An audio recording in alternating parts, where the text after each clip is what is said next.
You're closing the door to the possibility of discovery.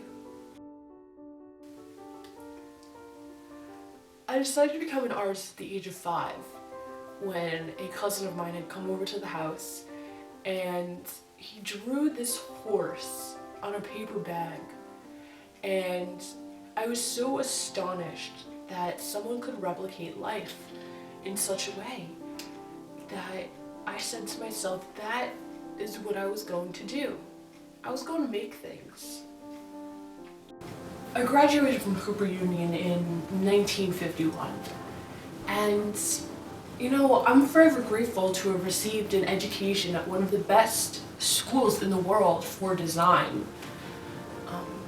I then had a fantastic opportunity to study abroad under Giorgio Morandi at the School of Fine Arts in Bologna via a Fulbright scholarship.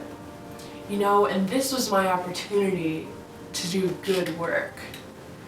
I wasn't even sure of my path at the time. I wasn't even aware of graphic arts. It was still this new thing that, people are just barely talking about. I've been an instructor at the School of Visual Arts for over 5 decades now. And I love to teach. I like to think that it keeps me focused and prevents me from going senile. But there is nothing better than the excitement you get when you have affected someone's life in a positive way because of something that you said. I co-founded a studio in 1954 with a couple of buddies from Cooper Union, Ronald Ruffin, Timur Schwartz, Edward Sorrell.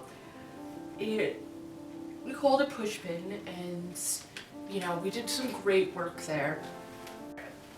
In 1968, I founded New York Magazine with Clay Felker. I held the title of president and director until 1977. The work I did there really sparked something in the city.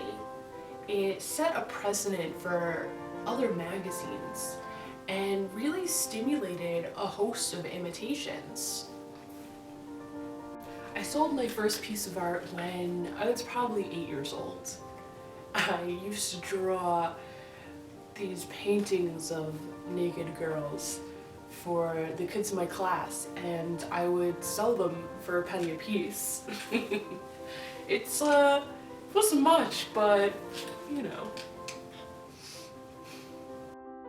In the case of personal interventions, is how to become visible. How do we enter the bloodstream of the culture? In a society where the viewer is always bombarded by all these images, how do we as designers create something that really speaks to the viewer and captures their attention and creates something, that spark, kind of like the spark that I had with New York Magazine, how we enter the culture and really all of these imitations came about because we really started something in the culture. We were in the bloodstream.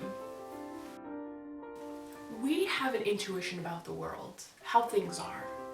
And to go and make something that breathes life and has a purpose, that's what I strive to do. Creating work with purpose.